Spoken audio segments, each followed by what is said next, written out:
नमस्कार। तो कैसे हैं आप लोग। तो आज हम लोग ज्योमेट्री के बेहतरीन क्वेश्चन डिस्कस करेंगे और इससे पहले भी मैंने ज्योमेट्री के काफ़ी क्लासेस लिए हैं जिनमें मैंने बहुत अच्छे अच्छे क्वेश्चन डिस्कस किए हैं। काफ़ी अच्छे लेवल के क्वेश्चन मैंने डिस्कस किए हैं, उनका लिंक आपको आई बटन में मिल जाएगा। और आज की क्लास के जो क्वेश्चन है वो एग्जाम के लिहाज से बहुत इंपॉर्टेंट है। ये क्वेश्चन सिर्फ सोचने वाले क्वेश्चन है। अगर आप लोगों ने दिमाग अच्छे से लगाया तो ये क्वेश्चन सेकंडों में सोल्व कर सकते हैं। बहुत इजी क्वेश्चन है, बस आप लोगों को थोड़ा सा दिमाग लगाना, आप इनका क्वेश्चन आराम से इनका आंसर दे पाएंगे।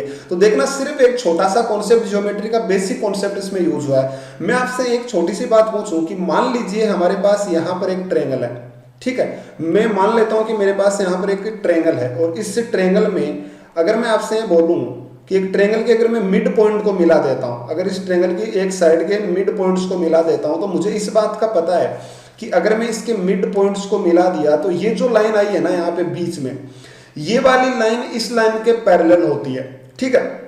अगर मैं किसी ट्रायंगल की किन्हीं दो लाइन के मिड पॉइंट को मिला दूं तो जो बनने वाली लाइन होती है ना वो तीसरी लाइन के पैरेलल बनेगी, ठीक है। यानी ये वाली लाइन इसके पैरेलल ही नहीं, ये देखो रेशियो 1:1 के रेशियो में कट करेगा तो ये हमारी 2 हो जाएगी। तो ये रेशियो भी कितना बनेगा भाई, 2 और 1 का रेशियो बनेगा। यानी ये पैरेलल तो होती है और इसकी हाफ भी होती है। सिर्फ ये एक छोटा सा कॉन्सेप्ट इस क्वेश्चन में यूज हुआ था जो आप लोगों को समझना था।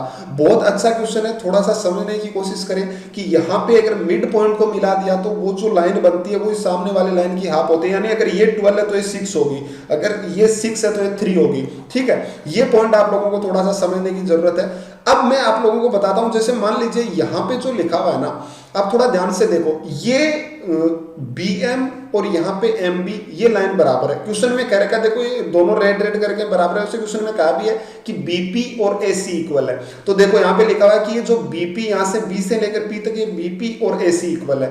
तो मैंने अज्यूम कर लिया कि यहाँ पे जो BP है ना, ये जो AC है ना, इसको मैं मान लेता हूँ कि 2 अक्ष, वैसे अक्ष तो ये दिया हुआ है तो मैं मान लेता हूँ कि AC यहाँ पर 2y है, ठीक है। तो ये 2y है तो सेम इसी तरीके से ये जो BP है वो भी कितनी हो जाएगी भाई, BP भी जाहिर सी बात है कितनी हो जाएगी, तो आप बोलेंगे भाई ये भी 2y हो जाएगी। कोई दिक्कत है किसी को कि BP भी 2y हो जाएगी। अब देखो BP और AC इक्वल दिया, आगे दिया हुआ कि AM equal to MB, AM और MB बराबर, आपके रेड रेड दोनों बराबर है। फिर दिया हुआ कि NP इक्वल टू NC, यानी ये भी दोनों बराबर है, NP और यहाँ पे NC ये दोनों भी बराबर है। ये भी दे रखा है इस क्वेश्चन में पहले से, देखो यहाँ पे लिखा हुआ है। तो अब मुझे एक बात बताओ कि ये लाइन बराबर, आपसे पूछा है कि इस अक्ष की वैल्यू बताओ। ये जो एंगल अक्ष है ना यहाँ पे लिखा हुआ, इस अक्ष की वैल्यू आप लोगों को बतानी है। तो मैंने क्या किया, मुझे पता है यहाँ पे ये दोनों मिड पॉइंट है, ये दोनों मिड पॉइंट है। तो मैंने इससे पॉइंट से, पॉइंट M से मैं एक ऐसी लाइन ड्रॉ करता हूं जो कि यहाँ पर इसके पैरेलल हो। थोड़ा सा समझने की कोशिश करना। मैंने एक ऐसी लाइन ड्रॉ करी जो आप कह सकते हो कि पैरेलल है, या फिर मैं ऐसी लाइन ड्रॉ कर देता हूं जो इसके मिड पॉइंट को मिले, ठीक है। मैंने एक ऐसी लाइन ड्रॉ करी यहां से पॉइंट M से जो कि इसके मिड पॉइंट को मिला है। अब जैसे ये सामने वाले मिड पॉइंट को मिला रहे हैं ना, इसको नाम दे देता हूं मैं पॉइंट O में नाम दे देता हूं इसको। तो मुझे पता है कि ये जो MO लाइन है ना वो पैरेलल हो गई भाई किसके, AC के। पैरेलल ही नहीं हुई, साथ साथ में ये पॉइंट भी हो गया कि अगर AC 2y है ना तो MO जो होगी वो सिर्फ कितनी होगी भाई, y रह जाएगी। यानी MO जो आएगी वो कितनी आ जाएगी y, क्योंकि मिड पॉइंट को मिलाने वाली लाइन है, ठीक है। तो ये कितना हो गया भाई, y हो गया। अब सेम इसी तरीके से देखो, ये PN और NC भी बराबर है, और सेम इसी तरीके से ये ट्रायंगल आप लोगों के सामने है BPC, ये BPC ट्रायंगल। आप थोड़ा ध्यान से अगर BPC ट्रायंगल की ओर देखें ना तो हमें पता है कि ये इसका मिड पॉइंट है, ये वाला O इस लाइन का मिड पॉइंट है, और यहाँ पर ये N इस लाइन का मिड पॉइंट है। तो मुझे पता चला कि यहाँ पे जो BPC ट्रायंगल है ना, यहाँ पर बना लेता हूँ मैं BPC ट्रायंगल को, ये P, ये B और ये C। यहाँ पर ये जो लाइन है ना ON, ये ON, ये ON जो लाइन है ये मिड पॉइंट है इसके। देखो ये बराबर है, सेम इसी तरीके से ये भी बराबर है। तो जैसे ही बराबर, तो मुझे पता है BP कितना है भाई, BP 2y है। तो बताओ ये कितना होगा, y होगा। और ये लाइन इसके पैरेलल भी है, क्योंकि मिड पॉइंट को मिलाने वाली लाइन, किसी ट्रायंगल के दो लाइन के मिड पॉइंट को मिलाने वाली लाइन थर्ड साइड के पैरेलल होती है और उसका हाफ भी होती है। तो ये भी कितना बनेगा, y। अब मुझे बताओ भाई इतनी सी बात आपको समझ आए कि नहीं, ये y, ये y। अब ध्यान से देखो, ये जो है ना यहाँ पे 90 डिग्री का एंगल बना रहा है, जो BH है ना वो AC पर 90 डिग्री का एंगल बना रहा है, परपेंडिकुलर है। तो जाहिर सी बात है कि परपेंडिकुलर है तो ये दोनों लाइनें तो पैरेलल है, MO और AC, ये दोनों पैरेलल है कि नहीं है? तो जैसे ही पैरेलल है तो ये एंगल 90, तो मुझे बताना ये भी कितना बनेगा 90, क्योंकि पैरेलल लाइन के बीच में जैसे मैं कहूँ कि दो पैरेलल लाइन है, एक लाइन मान लो यहाँ पे एंगल 90 बन रहा है, तो जाहिर सी बात है ये भी कितना बनेगा 90 बनेगा। सेम इसी तरीके से ये एंगल 90 बन रहा है।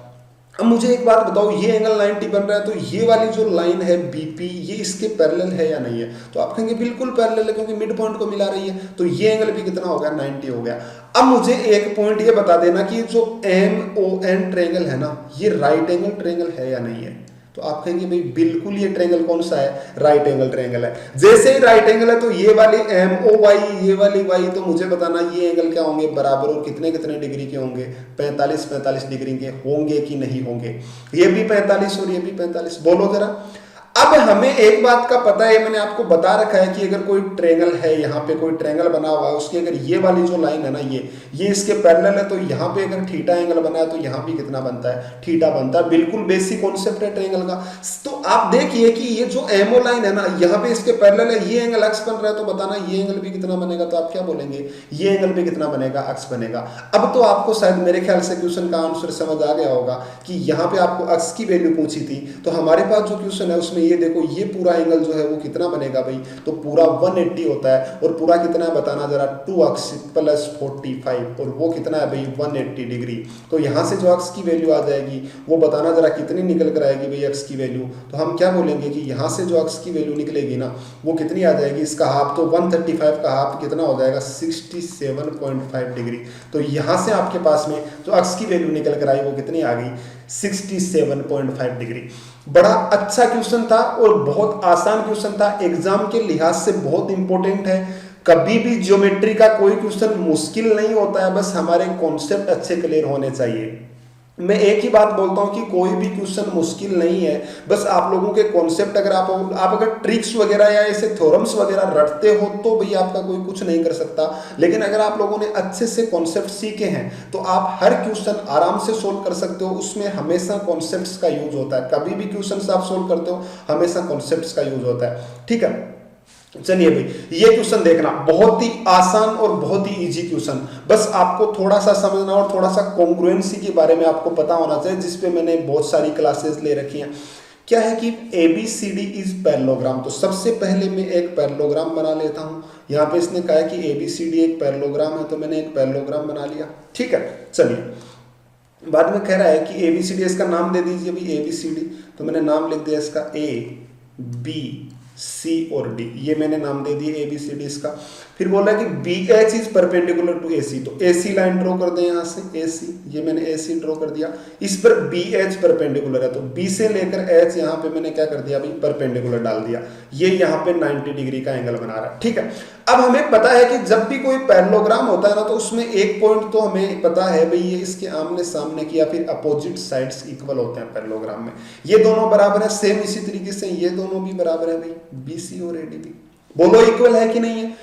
AB और CD बराबर है और BC और AD बराबर है। तो अब थोड़ा सा समझो, आगे क्वेश्चन में कह रहा है कि BH = 4, ये H है भाई पॉइंट। ठीक है, BH = 4, और फिर कहा है कि HD = 5। चलिए HD भी बना दो भाई, यहाँ से HD इसको मैंने मिला दिया, तो ये दे रखा आप लोगों को 5, ये दिया हुआ है 5।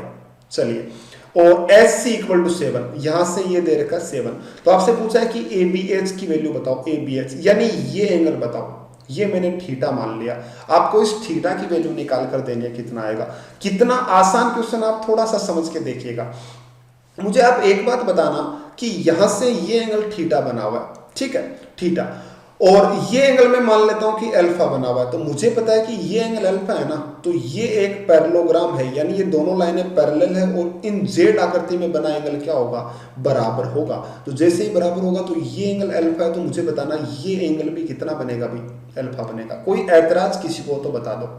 अब देखो ये दोनों साइडें AB और CD तो आपके पास में बराबर है ही, AB और CD, और ये एंगल अल्फा हो गया। मैंने क्या किया, ऐसा क्वेश्चन जब भी आपके सामने आता है तो मैंने ऐसे बहुत से क्वेश्चन डिस्कस किए आप लोगों के साथ में, बहुत अच्छे अच्छे क्वेश्चंस मैंने बताए हैं कि किस तरीके से हमें दिमाग लगाना है। यहाँ पे 5 है और हमें इस ट्रायंगल को और इन 5 और 7 साइड को रिलेट करना, तो कैसे रिलेट करते हो थोड़ा सा समझना आप लोग। मैंने क्या किया, यहां पे पूरा 90 डिग्री, मैं यहां से इस पे 90 डिग्री का एंगल बना देता हूं। देखो क्वेश्चन खत्म हो गया, एक पॉइंट सोचते ही मेरा क्वेश्चन खत्म होगा कि मैंने यहाँ पे 90 डिग्री एंगल बनाया। आप इन दोनों ट्रायंगल को देखो, इसको और इसको, दोनों ट्रायंगल को देखो, दोनों कॉन्ग्रुएंट है। क्यों कॉन्ग्रुएंट है?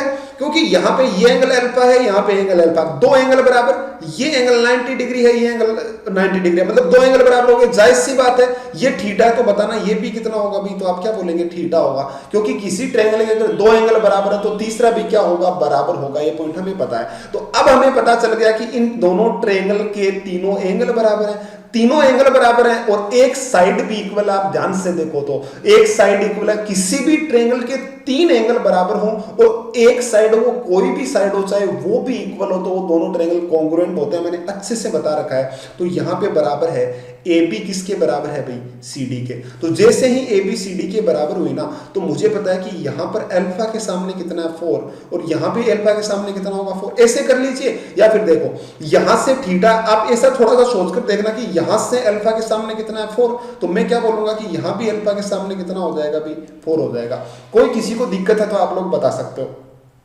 सही बोलने लग रहा हूं, किसी को कोई दिक्कत नहीं है। ये इधर अल्फा के सामने 4, तो यहां भी अल्फा के सामने कितना हो गया, 4 हो गया।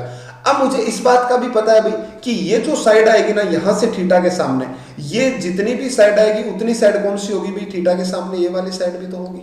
सही बोलने लग रहा हूं, दोनों साइडें बराबर होगी। अब ये साइड कितनी होगी वो थोड़ा सा सोचने की कोशिश करो, आपकी ये साइड है कितनी, कैसे निकालूंगा मैं इस साइड को।